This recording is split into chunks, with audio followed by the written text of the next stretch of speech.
नमस्कार, मैं हूं आपके साथ मनुल राजपूत। आप देख रहे हैं सुबह समाचार खास बुलेटिन 41 जिले 41 खबर। मैं आपको अपने जिले से जुड़ी तमाम छोटी और बड़ी खबरें देखने को मिलेगी, जिनका सीधा सरोकार आपसे और आपके सरकार से है। जिलेवार खबरों की तरफ बढ़े उससे पहले एक नजर डालते हैं आज की बड़ी हेडलाइंस पर। डिडवाना बनेगा प्रदेश का पहला गोवंश मुक्त जिला। राजाखेड़ा में बिजली चोरी पर बड़ी कार्रवाई, 146 अवैध केबल जब्त। कोटा बनेगा मेडिकल हब, हर मरीज को मिलेगी बेहतर सुविधा, श्री ओम बिरला। चलिए अब खबरों पर बात करते हैं विस्तार से। रणथंभौर किले में स्थित श्री त्रिनेत्र गणेश मंदिर में 3 दिवसीय लक्की मेला 2025 श्रद्धा और उत्साह के साथ शुरू हुआ। मंदिर परिसर गणेश जी महाराज की जय और गणपति बाप्पा मोरिया के जयकारों से गूंज उठा। ग्रामीण अंचलों से आए श्रद्धालु लोकगीत गाते नाचते मंदिर पहुंचे। दर्शन के बाद लोग परिवार सहित किले की ऐतिहासिक छटा देखते और मेले में लगे खिलौनों व दुकानों का आनंद लेते दिखे। भंडारों पर प्रसादी वितरण भी लगातार चलता रहा। मेला मजिस्ट्रेट श्री दामोदर सिंह ने बताया कि श्रद्धालुओं की सुरक्षा और सुविधा सर्वोच्च प्राथमिकता रही। मंदिर क्षेत्र और मार्गों पर सीसीटीवी निगरानी, सफाई, अस्थायी शौचालय और कचरा निस्तारण की विशेष व्यवस्था की गई। आरज करने आए हैं गणपति को। कथाओं में सुनाया गया कि त्रिनेत्र गणेश अपनी आरज ईमेल से वगैरह भेजते हैं आज के ज़माने में, पर हम खुद आके आरज करने वाले हैं और विश्वास है कि जो मांग रहे हैं वो पक्का देने वाले हैं। पहली बार आए या पहली बार अरे गणेश के बारे में पहली बार ही सुना मैंने। आस्था बहुत तगड़ी है। हमारे गांव से एक बस हर साल आती है। 30-35 आदमी रहते हैं हम यहाँ। जो अभी बाढ़ बारिश हुई है उसका कुछ असर देखने को मिल रहा है? हमें कोई फर्क नहीं पड़ता। हमें आना एक साल में एक बार आना ही है। बाढ़ से कोई मतलब नहीं। क्या लेके आते हैं? क्या मनोकामनाएं पूरी होती है लोगों की? हाँ, मनोकामनाएं क्या पूरी होती है लोगों की? जो मन की इच्छा होती है तभी तो आते हैं हर साल। वो को पता नहीं थोड़ी थी भाई कि क्या बताना इसको। कहाँ से आए हो? झालावाड़ कितने लोग आए हैं? 10-15 आया। तो क्या आस्था है गणेश जी को लेकर के? गणेश जी को मान लो को रिद्धि सिद्धि का दाता है जैसा है। माहौल कैसा लग रहा है अभी? बहुत बढ़िया, आनंद मंगल है। अभी बारिश हुई है तो ये रास्ता भी काफी खराब है। हाँ, खराब। प्रशासन की तैयारियां कैसी है? बढ़िया, बहुत बढ़िया, एक नंबर है। कोई दिक्कत आ रही है? नहीं आ रही, नहीं आ रही। बढ़िया व्यवस्था है। बढ़िया, बहुत बढ़िया। इस बार गणेश जी महाराज का लक्की मेला हर साल के बाद ही बढ़ता है। एक्चुअली यहाँ पे जो पहले जो बरसात के कारण रास्ते जाम हो गए थे, खराब हो गए थे, उसमें काफ़ी सारी रास्तों में दुरुस्त हो गए वो, तो उसको प्रशासन ने अच्छा करवा के फिर मेला का आयोजन बढ़िया तरीके से किया। तो इस बार मेला बहुत धूमधाम से भर रहा है। गणेश जी के प्रति क्या आस्था है? गणेश जी के प्रति त्रिनेत्र गणेश जी महाराज एक पूरे विश्व में एक है ये, तो यहाँ पे सबकी मान्यता अच्छी रहती है। प्रथम निवेदन गणेश जी महाराज का रहता है। या तो कोई भी प्रोग्राम करते हैं हम, जैसे तो घर पे वहाँ पे अभी जो श्रद्धालुओं की आवक इतनी नहीं है पहले की बात है, लेकिन ठीक ठाक है। बारिश का असर है? बहुत धीरे बरसात का मौसम बहुत अच्छा हो रहा है और बरसात होने की संभावना है, हो भी सकती है। कह सकते हैं कि इतना 70% वर्षा होने की चांस पूरे हैं। आप सभी को नमस्कार। स्वाय माधोपुर के सभी दर्शनार्थी और बाहर से पधारे हुए सभी जो भगत हैं, उन सभी का हमारे इस लक्की मेला जो 26, 27, 28 तारीख को आयोजित किया जा रहा है उसमें बहुत बहुत स्वागत है। बस आपसे प्रशासन की कुछ अपील है कि आप इस बार हम जो इसको प्लास्टिक फ्री मेला बनाना चाहते हैं, तो आप किसी भी प्रकार की कोई गंदगी ना करें, प्लास्टिक की वेस्ट को ना फैलाएं। दूसरा, जब भी आप अंदर जो फॉरेस्ट का एरिया है उसके अंदर जाएं तो उसमें जो निर्धारित पाथ है उसके अलावा कहीं दूसरी जगह ना जाएं। टाइगर की मूवमेंट रहती है, तो हम नहीं चाहते कि हमारे किसी भी प्रकार की भक्तों को, दर्शनार्थियों को किसी प्रकार की हानि हो, हम वो नहीं चाहते। और जो पानी चल रहा है उसके पास जाने का जो रिस्क है वो आप सब लोग नहीं उठाएं। बाकी पूरा प्रशासन तैयार है, सारी चीज़ें हमने पूरी व्यवस्थाएं कर ली हैं आपके लिए सारी। यहाँ पे बहुत सारे भंडारे लगे हुए हैं, तो खाने की कोई दिक्कत वैसे भी नहीं आएगी। उसके अलावा कंट्रोल रूम लगा हुआ है। कंट्रोल रूम आपका एकदम गणेश धाम हेडक्वार्टर पे ही है, तो वहाँ पे यदि आपको किसी भी प्रकार की कोई दिक्कत फेस होती है तो आप हमें संपर्क कर सकते हैं। इसके अलावा हमने एक बुकलेट भी दी है जो गणेश मेला की, उसमें हमारे सारे अधिकारी, मेडिकल से लेके कलेक्टर साहब से लेके पुलिस, सबके नंबर है। सर, मौसम विभाग का अलर्ट भी है और जो रास्ता है ये इसमें काफी तेज बहाव से पानी आता है, तो हाँ। ऐसे में सुरक्षा के कुछ विशेष इंतजाम किए गए हैं? जैसा आपको पता है गोमुखी जो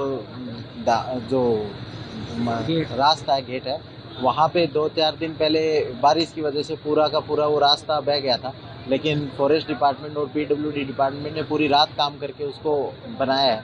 उसके अब हमें मतलब कि जो फोरकास्ट को हमने देखा है, अगले 2-2.5 दिन जो मौसम है वो साफ़ रहने की संभावना है, लेकिन फिर भी हम तैयार हैं कि यदि किसी प्रकार से बारिश होती है तो जो मिट्टी के कट्टे हैं वो हमने वहाँ पे रखवा रखे हैं, और हमारे जो दूसरे डिपार्टमेंट है, पीडब्ल्यूडी, इरिगेशन डिपार्टमेंट, उनके पास भी जो हमारे पास इनफ जो मिट्टी के कट्टे रखे हुए हैं, यदि किसी भी इमरजेंसी की सिचुएशन होती है तो हम उसके लिए बिल्कुल तैयार हैं। सुरक्षा को लेके करीब 10 सेक्टर यहाँ पे बनाए गए हैं, जो मंदिर से लेके अमीर सर्कल तक इसको अलग अलग हिस्सों में बांटा गया है, और करीब 1500 के आसपास रिजर्व जाब्ता और पुलिस फोर्स और लगाई गई है। इसमें करीब 45 के आसपास अधिकारी लगाए गए हैं दोनों शिफ्टों में, और मंदिर के आसपास 3 शिफ्ट में जाब्ता लगाया गया है। हालांकि बारिश होने से और काफ़ी मार्ग बंद होने से भीड़ कम है, परंतु पुलिस की तरफ से बिल्कुल व्यवस्था माकूल है और शांतिपूर्वक मेला संपन्न होगा। सर, कुछ स्थान ऐसे हैं जहाँ पर झरने चल रहे हैं, पानी बह रहा है, तो ऐसे वहाँ पर सुरक्षा की दृष्टि से क्या कुछ विशेष इस तरह के पॉइंट्स पे सभी जगह जाब्ता लगाया गया है, ताकि अगर पानी बढ़ने से और कोई अंदर जा रहा है तो उसको रोक सकें। और इसके अलावा कल परिक्रमा का जो मार्ग है उसको आज हमने विजिट किया है, और उसमें जहाँ जहाँ ज़्यादा पानी है और खतरे की जगह है वहाँ पे बैरिकेड्स करवाए गए हैं, ताकि कल लोग शांतिपूर्वक अपनी परिक्रमा कर सकें। कितने बजे से इनको परिक्रमा वालों को एंट्री दी जाएगी और कितने बजे तक चलेगा गाड़ी? वो भीड़ पर डिपेंड करेगा कि भीड़ अगर ज़्यादा होती है तो पहले कर देंगे, नहीं तो दिन में पूरे दिन खुला रखेंगे। कि वो जो किले के आसपास सब एडल्ट पॉपुलेशन है जी, वो ज़्यादा है। सब एडल्ट पॉपुलेशन का थोड़ा भरोसा कम रहता है जी। उसके वजह से जितने भी जो एंट्री पॉइंट है, जो मेन डेजिग्नेटेड पुलिस प्रशासन द्वारा पॉइंट दिया गया है, उसके अलावा भी जहाँ से लोगों के आने की संभावना है या पूर्व में जो भी हमारे अनुभव है, वहाँ पे एक्स्ट्रा जाब्ता लगाया गया, पुलिस की मदद ली गई और उनको समझाइश भी दी जा रही है कि आप वहाँ से ना जाएँ, उसी रास्ते जाएँ ताकि आपको खतरा ना हो। दूसरा परिक्रमा का ये था, बारिश की वजह से जो नाले हैं मुख्यतः उसमें 3 नाले ऐसे हैं जो बड़े पड़ते हैं, उन पर सब पे बैरिकेडिंग लगा दी गई है। अभी जिला मजिस्ट्रेट और एडिशनल एसपी साहब ने हमने उसका पूरा दौरा किया है, पूरा अभी घूम के आए, तो वो पूरा हो गया। थोड़ा सा खेमचा कुंड के पास अभी काम चल रहा था, वो भी पूरा हो जाएगा। और कल सुबह 7 बजे के आसपास या 6:30 अगर भीड़ जल्दी रहती है तो जैसे ही उजाला हो उससे पहले हमारी टीम एक बार उसका पूरा चेक करेगी थ्रू गाड़ी से, और कुछ जो मेन पॉइंट है वहाँ पर स्टाफ की तैनाती सुबह अभी हो जाएगी, उसके बाद ही परिक्रमा सुचारू रूप से किया जाएगा। कुल मिला के सुबह दिन में और शाम को सूर्यास्त से पहले इसी के बीच में परिक्रमा होगी जी। हर बार भी परिक्रमा उसी हिसाब से होती है, सुबह स्टार्ट होगी, जो आदमी यहाँ रुके हुए हैं या बाहर से आ रहे हैं वो अपनी परिक्रमा करेंगे और मौसम चलेंगे, और शाम से पहले हमारा प्रयास रहेगा कि सर, जो श्रद्धालु आ रहे हैं गणेश जी के, जो परिक्रमा देने के मूड में हैं, तो उनको किस तरह की सावधानी बरतनी चाहिए? उनको जो आ रहे हैं उनको जो डेजिग्नेटेड रास्ता है उसी पे नदी नालों के अंदर ना जाएं नहाने के हिसाब से या उस हिसाब से। तो मेन है कि हमने मेन खतरा होने के चक्कर में इस बार एक्स्ट्रा होमगार्ड और वो लिए थे जी, उस पर पूरे पे हमारी तैनाती रहेगी ताकि उस पर ध्यान रहे, और कम से कम 3 से 4 जिप्सियाँ पूरे एरिया में घूमती रहेगी और जगह जगह पर रहेगी। इससे मतलब गणेश भक्तों के लिए खतरा थोड़ा वन्य जीवों को कम हो जाएगा। और लेकिन ऐसी कोई वार्निंग आती है तो हमारी रेस्क्यू टीम रहेगी जी। अगर ऐसा होता है तो हम एक हमने ये फैसला लिया है कि हम पूरा खुला नहीं रखेंगे, जैसे गेट पे जैसे ही आपके 40-50 लोग इकट्ठे होते हैं तो उनको एक ग्रुप में रवाना करें ताकि वो ग्रुप के साथ में रहे। सिंगल पर्सन को एंट्री नहीं मिलेगी, ग्रुप में ही जाना। वेट करके जब उनका ग्रुप बड़ा हो जाएगा 40 से ऊपर या 20 के ऊपर तो उनको एक साथ।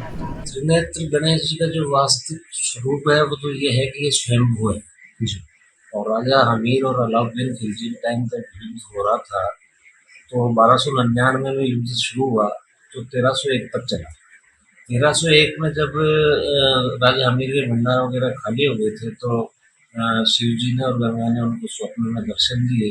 उसके बाद सारे भंडार भर गए, और जब राजा हमीर जब सुबह उठा तो उनको गणेश जी की खाली जो है सूंड की प्रतिमा उनको नजर आई। इसके पीछे भी कहते हैं, जैसे बुजुर्ग कहते हैं कि भाई किसी ने जब उनका प्राकट्य हो रहा था, जब वो प्रकट हो रहे थे तो किसी ने वो चक्की चलाया तो उनका खाली सूंड तक ही वो हो पाया। उसके बाद फिर रिद्धि सिद्धि जो पत्नी शिवलाभ दो पुत्र है वो स्थापित किए गए और छतरी का निर्माण करवाया गया। और कहते हैं जैसे कैलाश मानसरोवर शिव जी का मूल निवास है, ऐसे ही ये अपने गजानंद का रणत भवन का मूल निवास पूरे परिवार के साथ यह विराजमान है।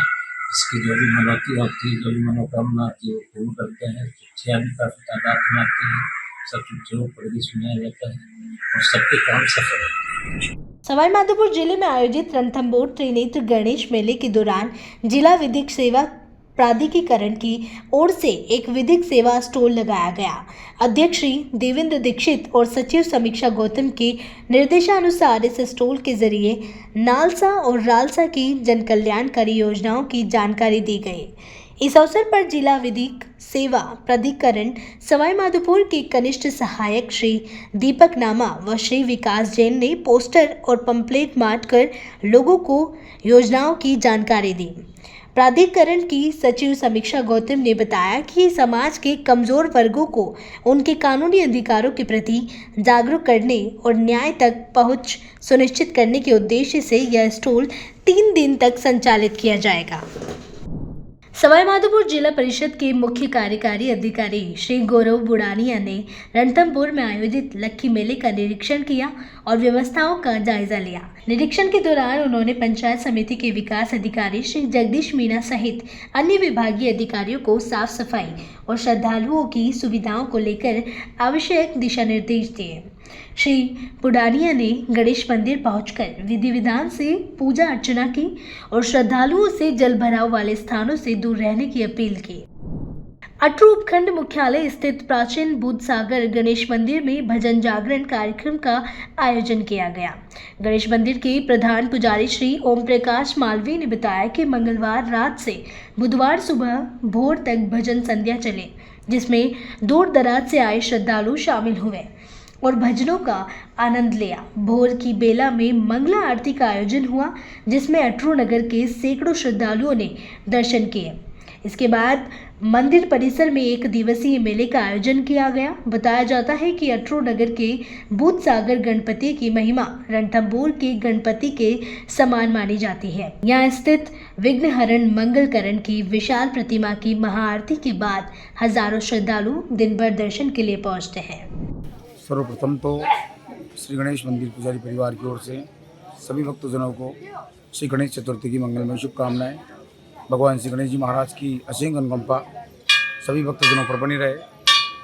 आज श्री गणेश चतुर्थी के पावन पर्व पर कल यहाँ पर भव्य जागरण था, पूरी रात भक्त झूमे और आज श्री गणेश चतुर्थी है।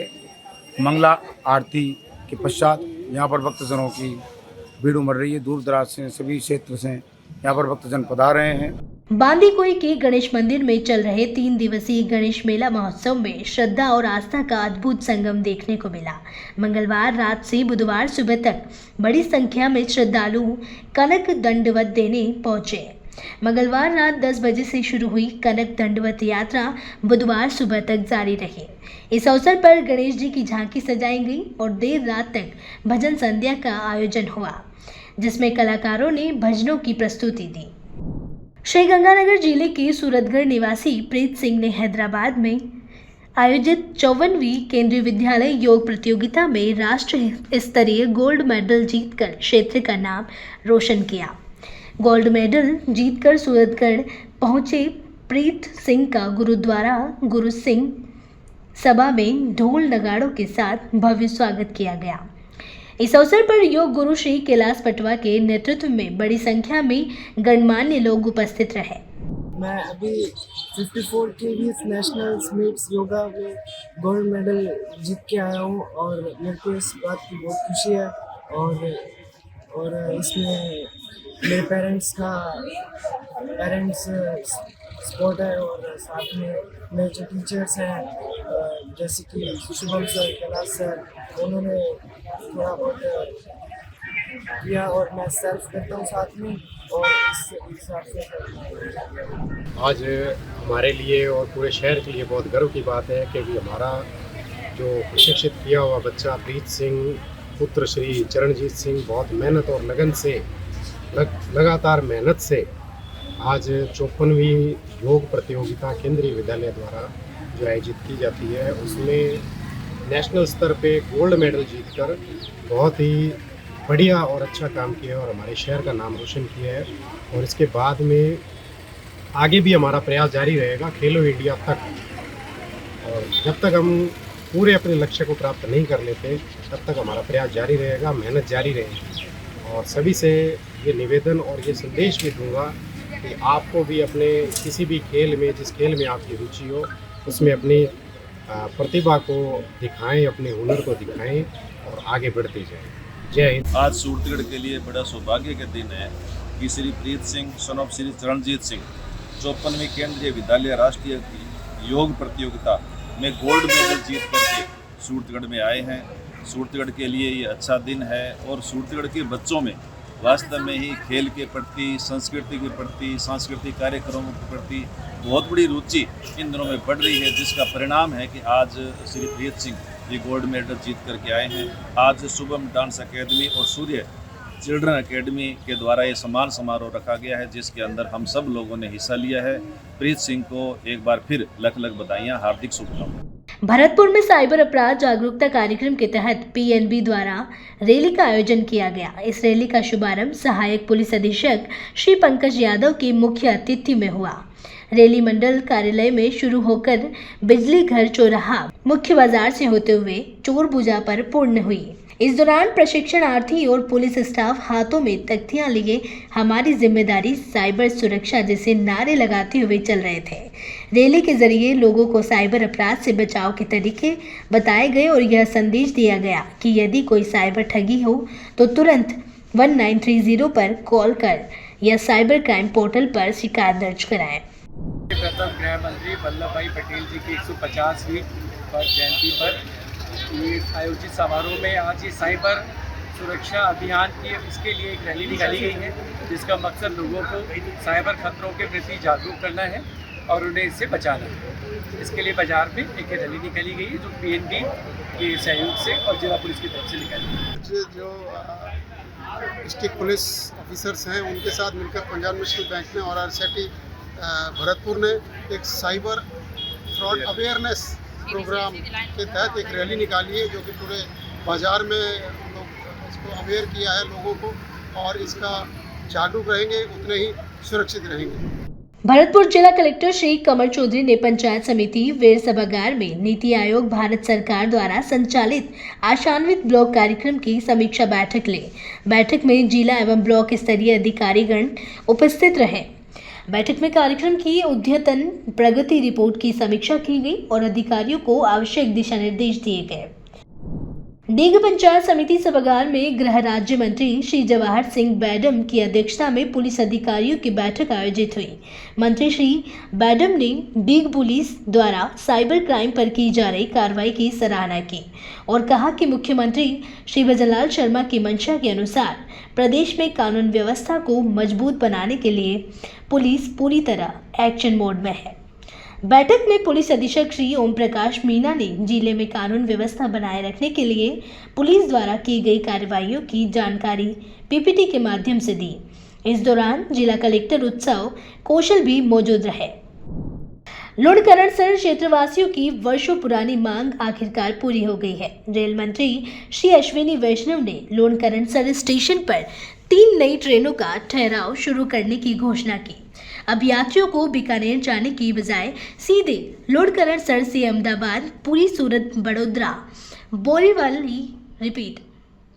अब यात्रियों को बीकानेर जाने की बजाय सीधे लुणकरणसर से अहमदाबाद, पुरी, सूरत, बड़ोदरा, बोरीवली और दादर, मुंबई जैसे बड़े शहरों तक पहुंचने की सुविधा मिल सकेगी। यह कदम न केवल लोगों का समय बचाएगा बल्कि व्यापार और पर्यटन को भी बढ़ावा देगा। खासकर रामदेवरा जाने वाले श्रद्धालुओं के लिए यह बड़ी राहत है। पहली बार इन ट्रेनों के ठहरने पर लोको पायलट और ट्रेन मैनेजर का माला पहनाकर व पुष्प वर्षा कर स्वागत किया गया। इस अवसर पर यात्रियों को मिठाई बांटी गई और हरी झंडी दिखाकर ट्रेनों को रवाना किया गया। डिडवाना जिला अब प्रदेश का पहला ऐसा जिला बनने की दिशा में आगे बढ़ रहा है जहां सड़कों और सार्वजनिक स्थानों पर निराश्रित गोवंश दिखाई नहीं देंगे। हाल ही में जसवंतगढ़ में गोवंश के कारण हुए बड़े हादसे के बाद जिला कलेक्टर डॉक्टर महेंद्र खड़गावत ने इस समस्या का स्थायी समाधान निकालने के लिए ठोस योजना बनाई है। जिला कलेक्टर ने लक्ष्य तय किया है कि डिडवाना जिले को निराश्रित गोवंश से पूरी तरह मुक्त करना है।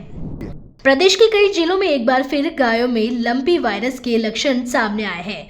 मुख्यमंत्री श्री भजनलाल शर्मा के निर्देश पर पशुपालन मंत्री ने विभाग को जरूरी दिशा निर्देश दिए हैं, जिनकी पालना तेजी से की जा रही है। नकारी सामने आने के बाद लूनी क्षेत्र में पशु चिकित्सालयों ने पूरी तैयारी कर ली है। उप निदेशक डॉक्टर राजकुमार माथुर ने बताया कि सतलाना, धुंदाड़ा, सरदूदिया सहित कई गांवों के पशु चिकित्सकों और कार्मिकों को जरूरी दिशा निर्देश जारी किए गए हैं। संस्थान ने सभी पशु चिकित्सकों को निर्देश दिए हैं कि वे पशुओं का नियमित सर्वे करें और अगर किसी गाय में लंपी के लक्षण दिखे तो तुरंत उच्च अधिकारियों को सूचित करें। साथ ही संबंधित पशुपालक को यह भी कहा जाए कि बीमार गाय को स्वस्थ गायों से अलग रखें। अभी हाल ही के दिनों में राजस्थान राज्य के कुछ जिलों में लंपी स्किन डिजीज के कुछ केस रिपोर्ट हुए हैं। इस संबंध में लूनी ब्लॉक में हमने आवश्यक तैयारियां कर ली हैं। रैपिड रेस्पॉन्स टीमों का गठन करके सभी पशु चिकित्सक अधिकारियों और कर्मचारियों को निर्देशित किया गया है कि अपनी संस्था क्षेत्र में पशुओं का नियमित रूप से सर्वे करें और यदि किसी पशु में लंपी बीमारी के लक्षण पाए जाए तो उसका तुरंत स्वस्थ पशु से अलग कर उसका इलाज शुरू करें। लंपी बीमारी एक विषाणु जनित रोग है। इस बीमारी में शुरुआती दिनों में बुखार आता है, कुछ दिनों बाद में पशु के शरीर पर छोटी छोटी गांठें हो जाती है, पशु को चलने में दिक्कत होती है, पशु चारा खाना छोड़ देता है।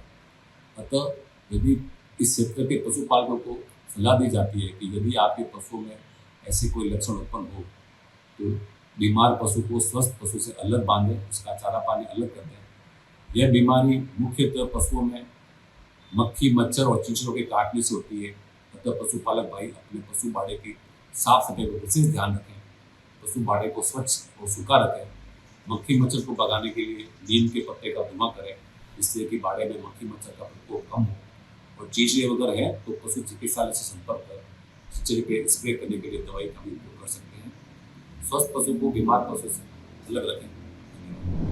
केंद्रीय सामाजिक एवं न्याय अधिकारिता मंत्री डॉक्टर वीरेंद्र कुमार ने झुंझुनू दौरे के दौरान कहा कि मंत्रालय का उद्देश्य सिर्फ योजनाएं चलाना नहीं, बल्कि यह सुनिश्चित करना है कि उनके लाभ सही पात्र तक पहुंचे। डॉक्टर कुमार ने जिले में नशा मुक्ति केंद्र और ओल्ड एज होम जैसी सुविधाओं की अनुपस्थिति पर चिंता जताई है। उन्होंने जिला प्रशासन से कहा कि इन संस्थाओं की स्थापना के लिए प्रस्ताव बनाकर राज्य सरकार के माध्यम से मंत्रालय को भेजा जाए। केंद्र सरकार वित्तीय सहयोग और तकनीकी मार्गदर्शन देने के लिए तैयार है। इससे पहले मंत्री ने प्रशासनिक अधिकारियों के साथ बैठक कर सामाजिक न्याय एवं विभाग की योजनाओं की समीक्षा की। उन्होंने स्पष्ट कहा कि योजनाओं की सही जानकारी और लाभ सही पात्र तक पहुंचाना प्रशासन की जिम्मेदारी है। यहाँ पर जिले के प्रशासनिक अधिकारियों के साथ में सामाजिक न्याय अधिकारिता मंत्रालय की विभिन्न गतिविधियों की जानकारी ली और यहाँ पर नशा मुक्ति केंद्र के बारे में, या ओल्ड एज होम के बारे में, यहाँ पर डिसेबिलिटी सेंटर के बारे में और डेफ एंड डम बच्चे जो बोल नहीं पाते, नहीं पाते हैं, ऐसे बच्चों के बारे में, और यहाँ नशा मुक्ति केंद्र और ओल्ड एज होम नहीं है तो उसके बारे में फिर जिले के प्रशासन से कहा गया कि इसको पोर्टल पर अप्लाई करा के स्टेट के थ्रू सेंट्रल पहुँचाएँ। तो उसके लिए नशा मुक्ति केंद्र के लिए और ओल्ड एज होम के लिए रन करने के लिए केंद्र से जो सहायता दी जाती है वो सहायता उपलब्ध कराई जाएगी। और डिसेबिलिटी के क्षेत्र में भी कोई अगर यहाँ पर काम हो रहा है तो उसके बारे में भी चर्चा करके, और यहाँ दिव्यांगजनों के क्षेत्र में भी कोई अच्छा काम करने के लिए आगे आता है तो उनके लिए भी मदद दी जाए। लोकल लेवल पर एटीएम, तहसीलदार और जनपद स्तर पर इनकी समीक्षाएं की जाती हैं, वार्डों से और संबंधित पंचायतों से जानकारी ली जाती है, फिर उनके सर्टिफिकेट बनते हैं। सर्टिफिकेट के आधार पर चाहे वो पेंशन की पात्रता हो या अन्य सहायताओं के बारे में ब्लॉक स्तर पर और जिला स्तर पर उसके निर्णय लिए जाते हैं।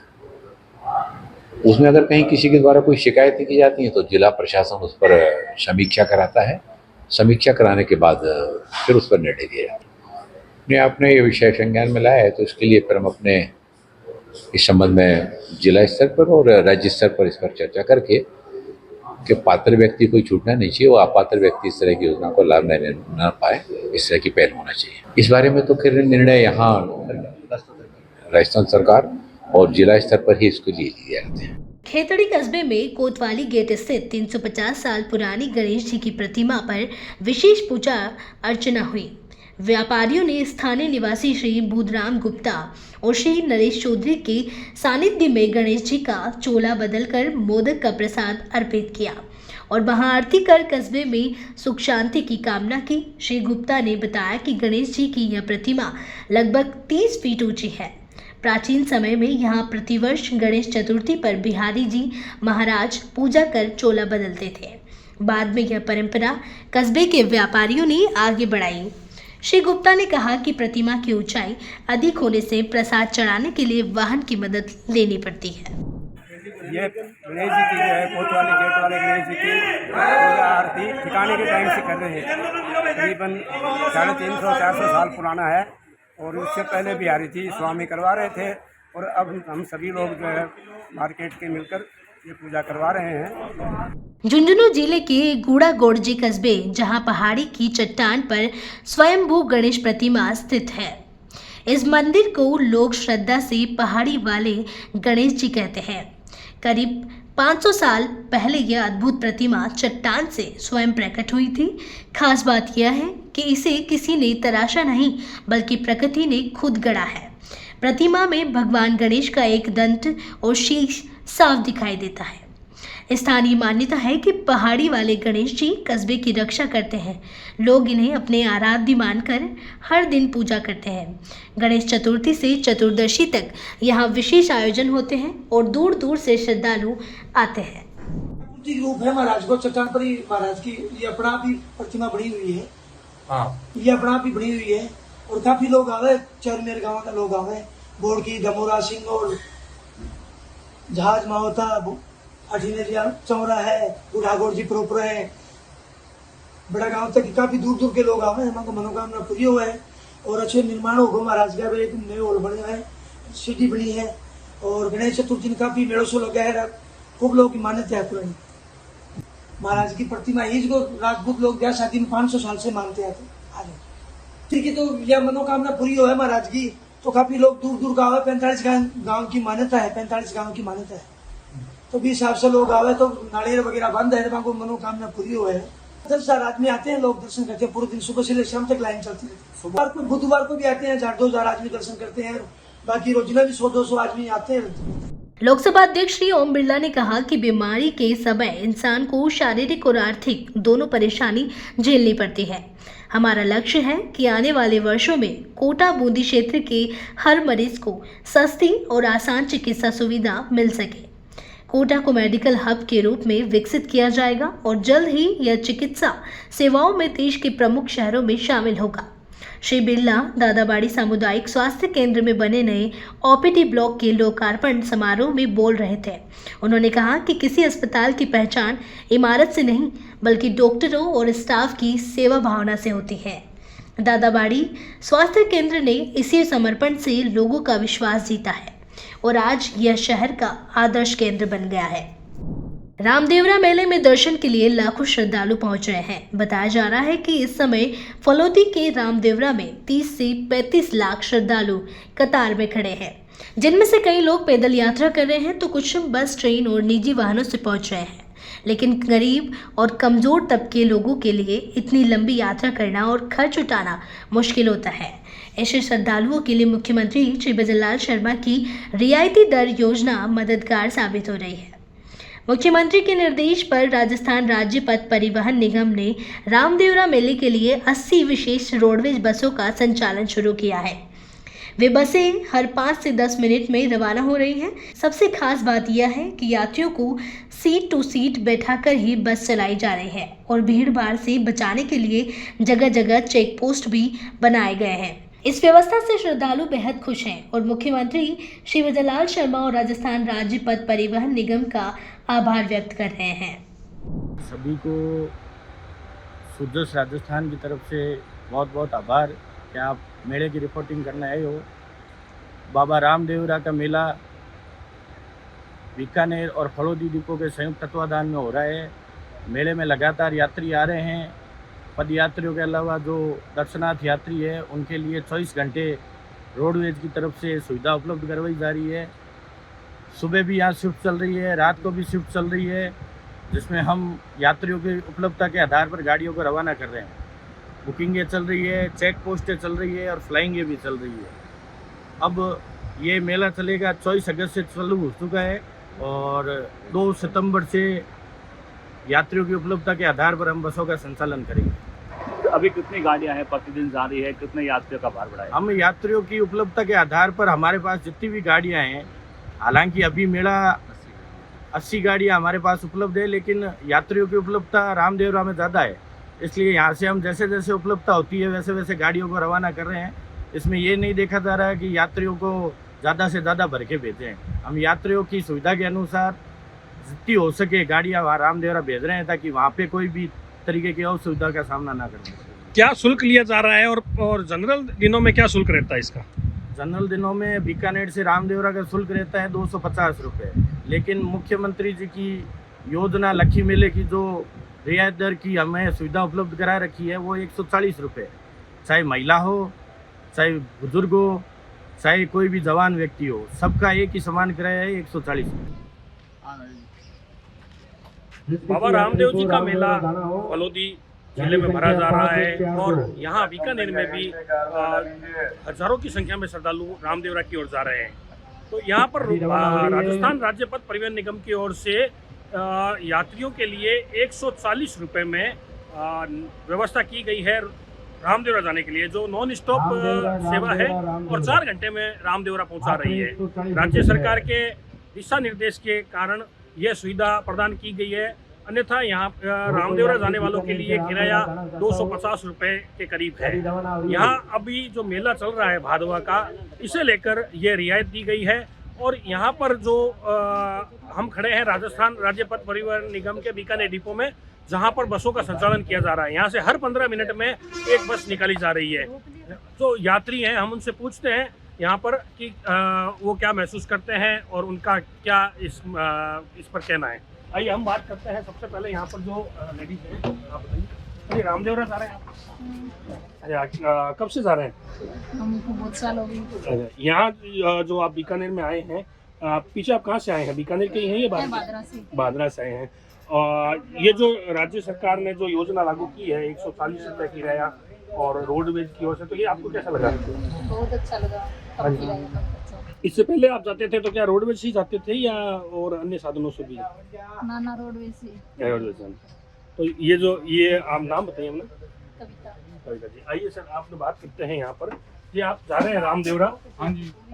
यहाँ जो राजस्थान राज्य पथ परिवहन निगम ने जो 140 रुपये में जो आपको सेवा दी है रामदेवरा जाने के लिए श्रद्धालुओं को, कैसा लगा? बहुत अच्छा, बहुत बढ़िया है, बहुत अच्छी सुविधा, बहुत अच्छी है और उतरते मिल जाती है, आगे भी आराम बढ़िया है। बहुत गाड़ी समय पर मिलती है? बहुत बढ़िया।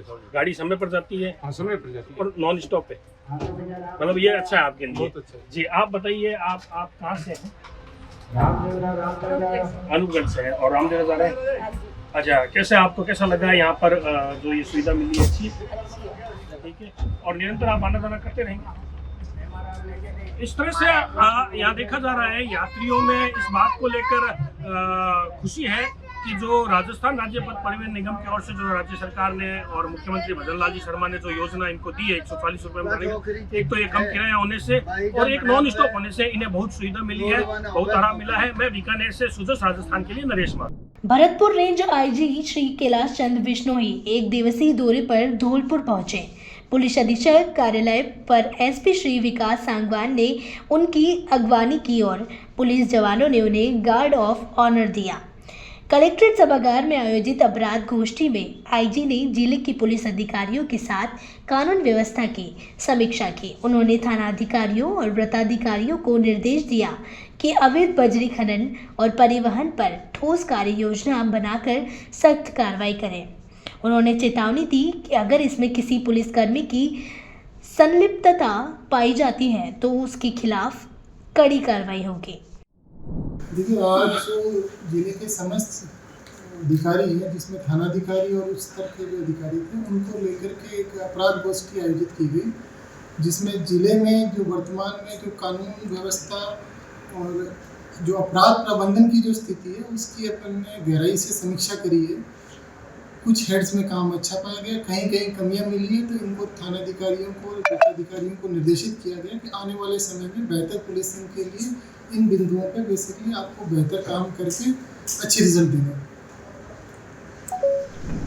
धौलपुर जिले के राजाखेड़ा में XEN श्री विवेक शर्मा के निर्देशन और सहायक अभियंता श्री आनंद तिवारी के नेतृत्व में कनिष्ठ अभियंताओं और फीडर इंचार्ज की टीम ने सघन चेकिंग अभियान चलाया। इस दौरान गांव नीम डांडा और देवदास का पूरा में 146 अवैध केबल जब्त कर स्टोर कार्यालय में जमा कराई गई। चेकिंग के दौरान गैर उपभोक्ता हरिओम पुत्र यशपाल की परिसर में विद्युत चोरी पकड़ी गई। सबूतों के आधार पर विभाग ने 92,418 का जुर्माना लगाया। सहायक अभियंता श्री आनंद तिवारी ने कहा कि भजनलाल सरकार किसी भी तरह से बिजली चोरी बर्दाश्त नहीं करेगी।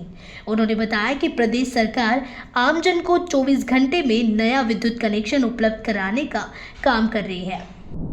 अजमेर कलेक्ट्रेट परिसर में जिला कलेक्टर एवं मिशन अध्यक्ष श्री कमलराम मीना की अध्यक्षता में जिला जल एवं स्वच्छता मिशन की 14वीं बैठक आयोजित हुई। बैठक में जल जीवन मिशन की प्रगति, आगामी लक्ष्यों और पूर्व कार्यवाहियों की विस्तृत समीक्षा की गई।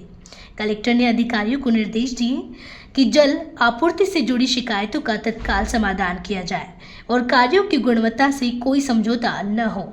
बैठक में जिले के 7 बड़े प्रोजेक्ट और 179 प्रमुख प्रोजेक्टों पर चर्चा हुई। बारिश और खराब मौसम के कारण धीमी पड़ी गति पर चिंता जताते हुए अधिकारियों को समयबद्ध तरीके से कार्य पूरा करने के निर्देश दिए गए।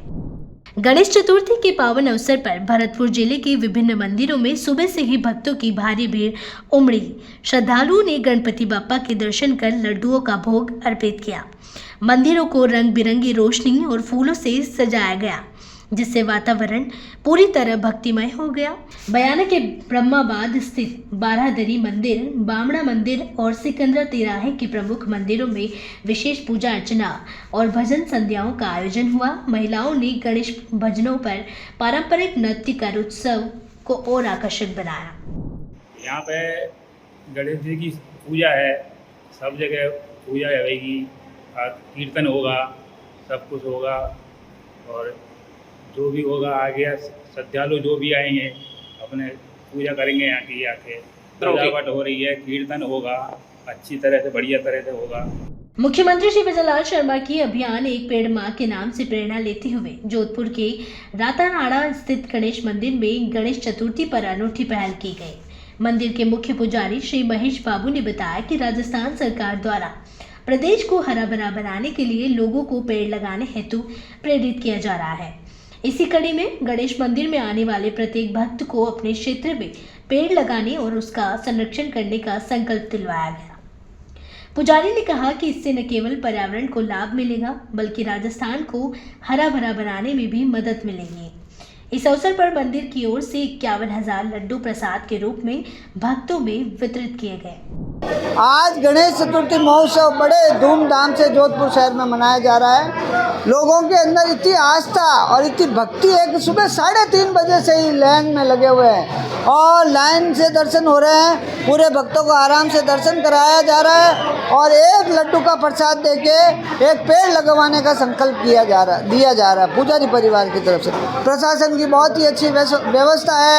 पुलिस और पुजारी परिवार की तरफ से वॉलेंटियर 200 वॉलेंटियर लगाए हुए हैं, वो भी व्यवस्था में लगे हुए हैं। बोलो, अभी आप ही बोलो। जैसे कि आपको पता है कि कुछ समय पहले हमारे देश के प्रधानमंत्री माननीय श्री नरेंद्र मोदी जी द्वारा पूरे भारतवर्ष में एक पेड़ माँ के नाम से एक आयोजन किया गया था, जिसमें भारत की जनसंख्या ने बढ़ चढ़ के उत्साह के साथ अपना योगदान किया। उसी तर्ज पर आज गणेश मंदिर के इस पावन अवसर पर रातनाडा गणेश मंदिर के पुजारी परिवार की ओर से मंदिर में आए हुए हर भक्तगण को उसी तर्ज पर आज एक पेड़ गणपति के नाम से संकल्प दिलाकर इस मरुभूमि को पर्यावरण से हस्तपुष्ट करके और वायु प्रदूषण से होने वाली जो भी गंभीर बीमारियां और समस्याओं से निवारण के लिए और आने वाली पीढ़ियों के लिए जो लाभ प्रदान हो रहा है, उस तर्ज पर आज प्रत्येक दर्शनार्थियों को एक पेड़ गणपति के नाम से लगाने के लिए संकल्प दिलाया गया है। निमोदा गांव में बाढ़ पीड़ितों की मदद का सिलसिला लगातार जारी है। लोकसभा अध्यक्ष श्री ओम बिरला और ऊर्जा मंत्री श्री हीरालाल नागर की ओर से प्रभावित परिवारों को राहत किट वितरित की गई। बाढ़ के बाद से ही दोनों नेता हालात पर लगातार नजर रखे हुए हैं। वे अधिकारियों और कार्यकर्ताओं के जरिए यह सुनिश्चित कर रहे हैं कि हर प्रभावित परिवार तक मदद पहुंचे और कोई भी खुद को अकेला न महसूस करे। स्थानीय लोगों ने कहा कि नेताओं की ओर से मिल रही लगातार मदद ने उन्हें कठिन हालात में हौसला और संबल दिया है, जिससे वे धीरे धीरे सामान्य जीवन की ओर लौट पा रहे हैं। 41 जिले 41 खबर बुलेटिन में आज के लिए इतना ही। फिर मिलेंगे नई खबरों के साथ। तब तक के लिए देखते रहिए सुजय समाचार। हमारे चैनल को लाइक, सब्सक्राइब और शेयर करना ना भूलें। धन्यवाद।